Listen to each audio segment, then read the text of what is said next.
Hello class, I thought I would give you a video explaining We Real Cool. And it's not a difficult poem to understand, but it is one that needs to be broken down. I think sometimes we read poems, if we're just reading poems ourselves, we don't pick them apart as much as we could or should, and then we miss some of the larger meanings. So this poem, the text up here is going to hide some of the title there, but starts with the pool players, 7 at the Golden Shovel. So we can assume that the Golden Shovel is a pool hall, right? And so there are 7 presumably men. Women usually weren't playing pool in 1959 at a pool hall at the Golden Shovel. And so any picture that you see attached to this in any literary anthology usually has a picture of young men with their leather jackets and their hair slicked back kind of thing, or some sort of chains on their jeans, that kind of thing, just to give a look of maybe the kinds of people that she's referring to here. And who is she, and how do we know what she's referring to? Gwendolyn Brooks was raised in Southside Chicago, so we can guess that maybe that's her. And I always want to say this too before I start saying she and who is speaking.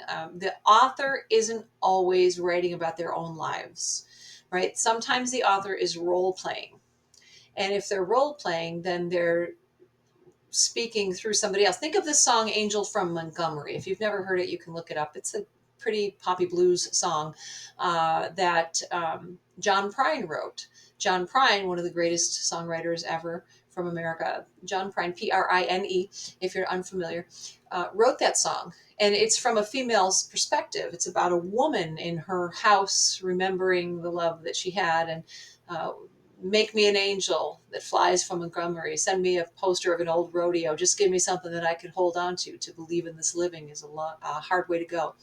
And, so it sounds like, and a lot of women have covered it because it sounds like a song a woman would write, but he wrote it from her perspective. And I say that because in We Real Cool, Gwendolyn Brooks is the author. Who did she mean to be the speaker in the poem? And so she talks, keep that thought in mind. She talks about writing this poem, and one of the things she says is that she passed a pool hall and she saw these guys who should have been in school aged, playing pool in the middle of the day. And she could have said, "Oh, you're real cool, you left school, you lurk late, you strike straight." She could have said it to them, but she decided to step into their shoes. Now, as a poet, that's a very interesting perspective. It's something that I didn't notice for years. I read the poem a million times, but I never, until I started writing more poetry. I spent 12 years regularly involved in the Buffalo poetry community, but I'm more of a songwriter, so I've been focusing more on that. But anyway, it wasn't until, and I've been teaching this poem for 15 years before I thought of that. This woman made the decision. She could have said you, but she made the decision to step into their shoes and speak for them what she thought they would say. And that was a pretty interesting choice. Now, the reason this poem is still studied and anthologized is not only for the content and for that perspective, but because of the way it looks on the page or on the screen. I mean, this is weird, right? All these we's. Very strange. And so she is playing with the rhythm here. Okay, she likes she wanted to use the word jazz because that was the music of the time. And even though rock and roll had just started coming out, most of these people were already raised on jazz or bebop at the time, pop music maybe. And that was the cool music. So if you were hanging out at the pool hall, you were probably listening to bebop or now jazz maybe, and eventually probably rock and roll. And so the jazz influence here is clear with the rhythm that she portrays here. If this wasn't written and didn't look like this, it would probably never get anthologized again, because it's not doing anything so special otherwise. It's a decent poem. It says a lot. It's got a lot that you can say about it, but the only reason it continues to be anthologized over and over, I'm looking for my controls so I can pause this and sneeze. I will be right back. Is because of the way that looks. I'll be right back. Okay, I shouldn't have bought those flowers at Wegmans. I think they're getting to me. So I might have to do that again in a minute, but we'll try to keep going.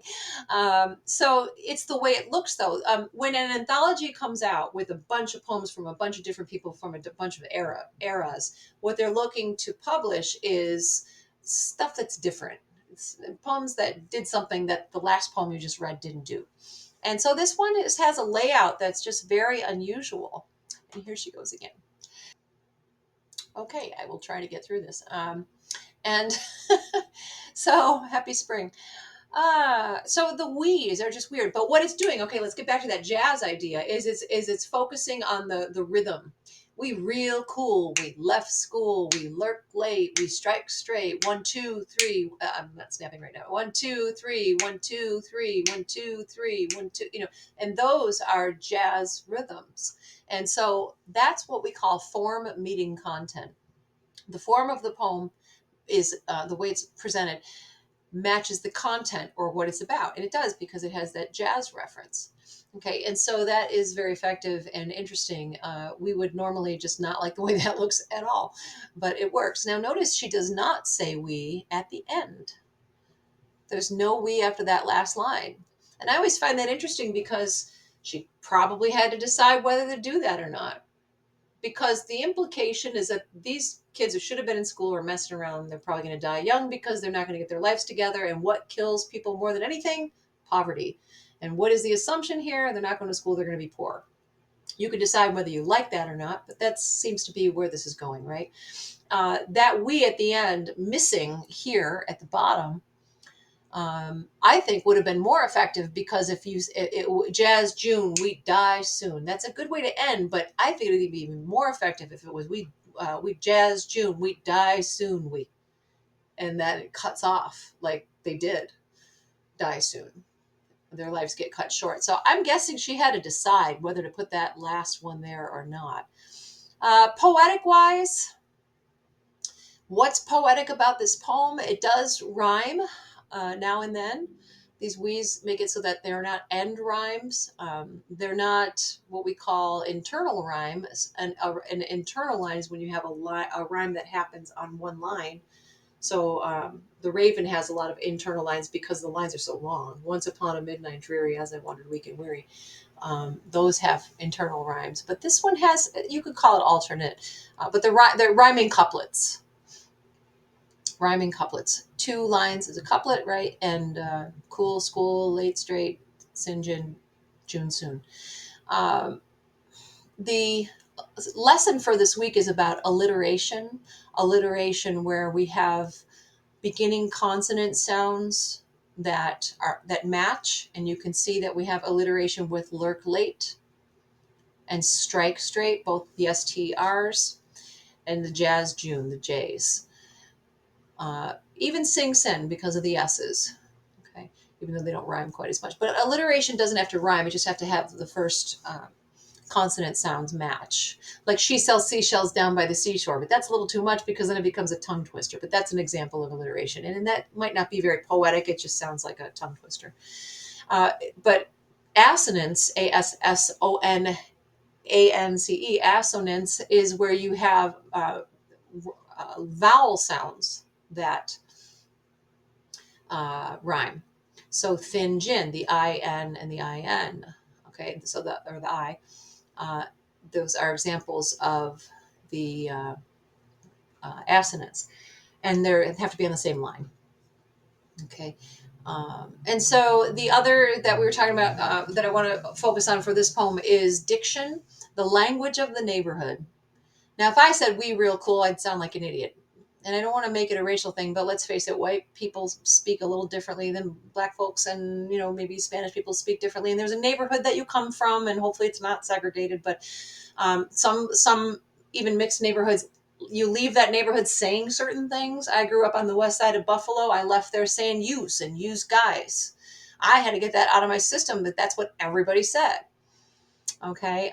Some cultures, neighborhoods, whatever you want to call it, leave out the R. We are real cool. Most people wouldn't say that anyway. But they might say we're, or something. But it implies a certain maybe type of person, or type of speaking anyway. Maybe not a type of person, but a type of speaking. And so you can decide for yourself what that is or what that means. And I bet you probably grew up saying something that once you left the neighborhood realized maybe that's not how you say it. We all kind of have that, especially I think in cities where you get a lot of mixed cultures that influence each other. So the again, the implication here is that she's speaking for the neighborhood, the diction or the language of the neighborhood. As far as syntax, syntax is word order, and you can see that the order is a little bit mixed up because of these hanging we's. She's playing with the syntax or the order that we would expect.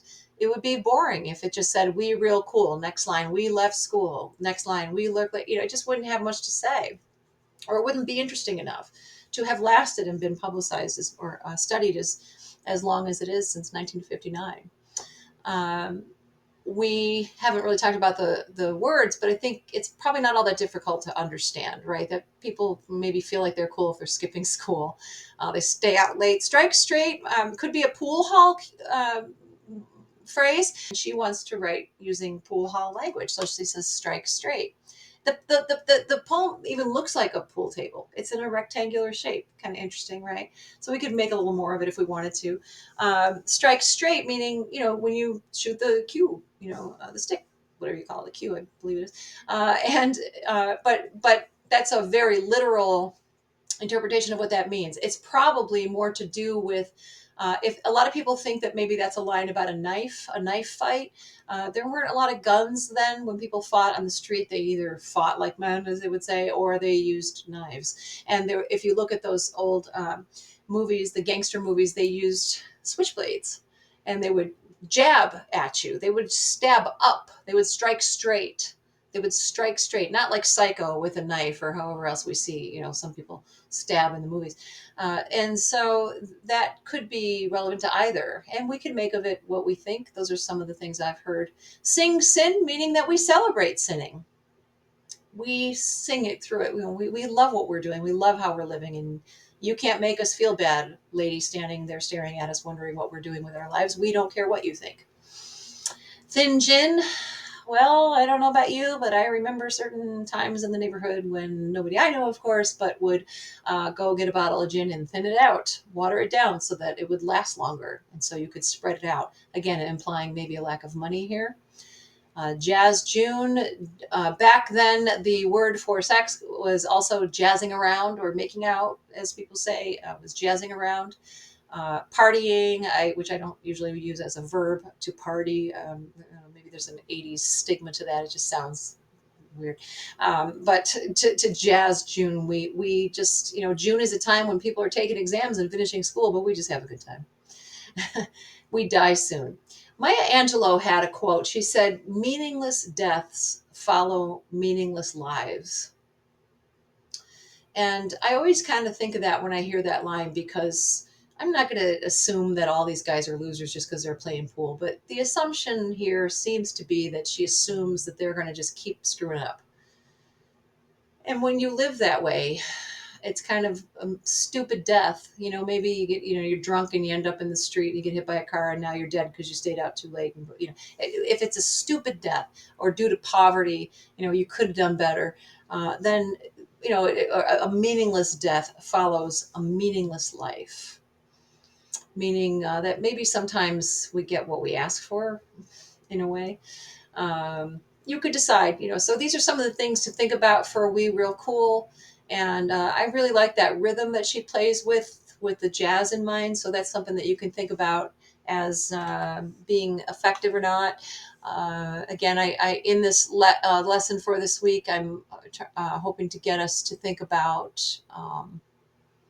Oh, and I didn't say enjambment. I can see here enjambment. Enjambment is when you have a lot. You don't want to have the lines in your poem all end with a period. You want to have them.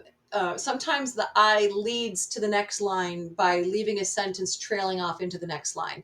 This is called enjambment, and it's spelled out there. I can't seem to move the screen while I'm recording, but enjambment meaning that we've left the I to immediately go to the next line because we didn't finish. And that's a good way to keep the I moving and to keep the poem fluent and keep that fluidity going is maybe what I meant to say. And that's a literary device that poets often use to make sure that every line doesn't end in a period. Okay, so that is a little bit about We Real Cool, and the other terms that I'm interested again in this week are alliteration, and there's some explanations here. Okay, and also to look at it for, and there's a short, very short quiz. Look at alliteration in The Raven. You'll see a lot of it when you look at The Raven. So the text is here, and you'll see that you can listen to the reading. Once upon a midnight dreary, as I pondered weak and weary. Here's alliteration: while, weak, and weary. All those W sounds. Okay. All right. So I'll leave it at that. And I hope this helps. And I hope that you are enjoying the material this week that's a little less controversial than last week. And, get in touch anytime if you have questions on anything. Okay. Take care.